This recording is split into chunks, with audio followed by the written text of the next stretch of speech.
మనకి తల్లిదండ్రులు వ్యవసాయం చేస్తుంటారు.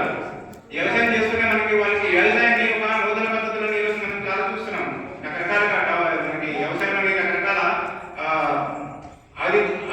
ఆధునికమైనటువంటి పనిముట్లు వచ్చాయి. దాన్ని ఎలా ఉపయోగించుకోవాలి, ఏ రకంగా ఉపయోగించుకోవాలి, మనకి ఏ రకంగా మనం పంటని ఏ రకంగా మనం మార్కెట్లోకి ఏ రకంగా మనం తీసుకెళ్ళాలి, ఈ రకంగా గ్రామ వికాస్ పేరుతోని మన దేశం మొత్తం మీద ఈ యొక్క రైతులకి కానీ లేకపోతే ఇక స్వయం సమృద్ధి కోసం మహిళల కోసం రకరకాల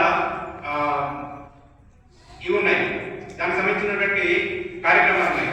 ఈ రకంగా జనాల్ని అంటే గ్రామాల్లో ఉన్నటువంటి వారందరూ కూడా వికాసం చెందాలని చెప్పేసి గ్రామ వికాసం పేరుతో మనం పనిచేస్తున్నాం.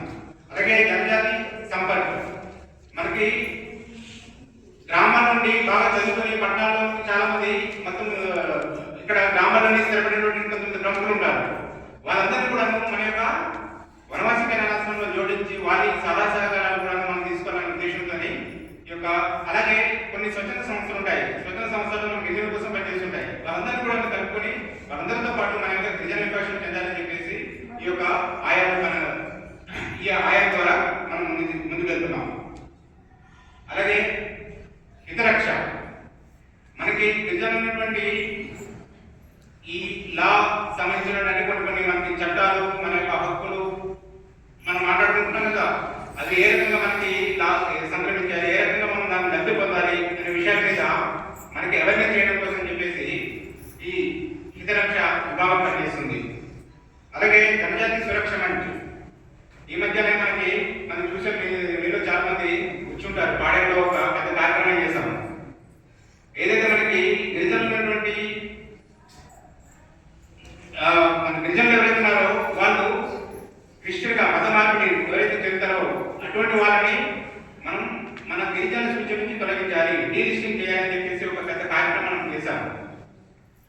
వీళ్ళందరూ కూడా ఎవరైతే గిరిజన నుంచి వేరే మతంలోకి వెళ్ళినటువంటి వారికి మన ఎస్టీ రిజర్వేషన్ వాళ్ళు చెందకూడదు అనే ఒక ముఖ్య ఉద్దేశంతో ఈ యొక్క జనజాతి సురక్ష పనిచేస్తుంది. అలాగే మనకి మన గిరిజనులైనటువంటి కొంతమంది బాగా చదువుకునేటువంటి విద్యార్థులు ఉంటారు, కానీ వాళ్ళకి ఫైనాన్షియల్ గా చాలా పూర్ ఉంటారు. అటువంటి వాళ్ళని బాగా చదువుకునే వాళ్ళని మనం మన యొక్క శాస్త్రవాసులు ఏవైతే మన ఆస్తులు ఏవైతున్నాయో వాటిని తీసుకొచ్చి వాళ్ళని బాగా చదివించి వాళ్ళని సమాజంలోని ఒక మంచి విద్యార్థులుగా తీసుకెళ్లి సమాజానికి ఉపయోగపడే విధంగా మనం ఈ యొక్క కార్యాన్ని మనం చూస్తున్నాం. దాని ఛాత్రవాసాల యొక్క విభాగం ఈ యొక్క పని మనం తీసుకెళ్తున్నాం. ఈ రకంగా మొత్తం దేశం మొత్తం మీద మనకి నగరవాసి, గ్రామవాసి, అలాగే నీది నాది ఒకే రక్తం, loss of culture, loss of identity అనే ఒక ఈ 3 నినాదాలతో మనం వనవాసి జ్ఞానాశ్రమం ముందుకు తీసుకెళ్తున్నాం. దీన్ని ఈరోజు దేశం మొత్తం మీద అనేక కార్యక్రమాలు చేస్తూనే మన యొక్క ఆంధ్రప్రదేశ్లోని చేస్తున్నటువంటి కొన్ని మన యొక్క ప్రకల్పాలు ఏవైతున్నాయో అవి మీకు చెప్తాను. మనకు ఉన్నటువంటి మొత్తం జిల్లాలు 28. దీంట్లో మనకి 19 గిరిజన జిల్లాలు ఉన్నాయి. దాంట్లో మన యొక్క పని ఉన్నటువంటిది 8 జిల్లాలు. అలాగే మనకి మొత్తం వనవాసి గ్రామాలు మన యొక్క రాష్ట్రంలోని 5757. అందులో మనకి మన యొక్క వనవాసి ఉన్న గ్రామాలు 3844. అట్లనే ప్రస్తుతం మనకి ఇన్ని గ్రామాలు మన యొక్క ప్రాజెక్ట్స్ ఏవైతే వనవాసి కళ్యాణాశ్రమం జరుగుతున్నటువంటి ప్రాజెక్ట్స్ ఏవైతున్నాయో 725 ప్రాజెక్టులు మనం నడుపుతున్నాం.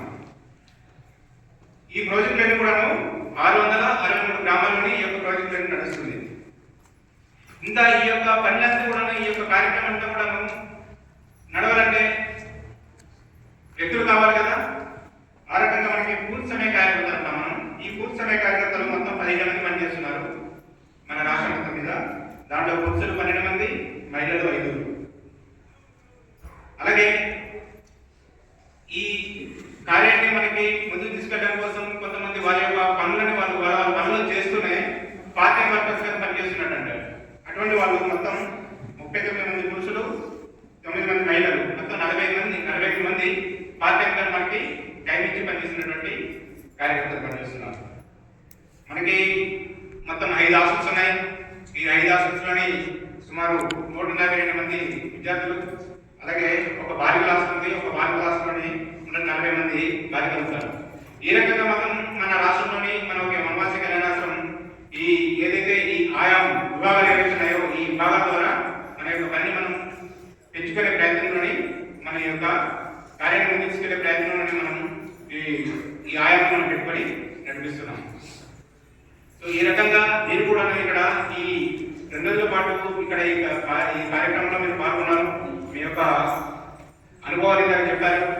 అలాగే మనం ఇక్కడి నుంచి మనం వెళ్ళిన తర్వాత ఇక్కడ ఏం నేర్చుకున్నామో అది మనం మన గ్రామాల్లో వెళ్ళిన తర్వాత దాన్ని మీరు ఇంప్లిమెంట్ చేసే విధంగా మీరు ఆ యొక్క గ్రామానికి నేను నా యొక్క గ్రామాన్ని నేను అడాప్ట్ చేసుకుంటాను, ఆ గ్రామాన్ని నేనే దాన్ని ఓన్ చేసుకొని నేను రాబోయే రోజుల్లో వనవాసి కళ్యాణాశ్రమం ఇక్కడ ముందుకు తీసుకెళ్తానని చెప్పేసి మీరు ఇక్కడ నుంచి మీరు ప్రతిజ్ఞ చేసి ఈ యొక్క ఈ 2 రోజులు నేర్చుకునేటువంటి విషయాలు ఏవైతుందో మీ రాబోయే రోజుల్లో మీ గ్రామాల్లోని ఉపయోగపడుతుందని చెప్పేసి ఆశిస్తూ ముగిస్తున్నాను. జై శ్రీరామ్.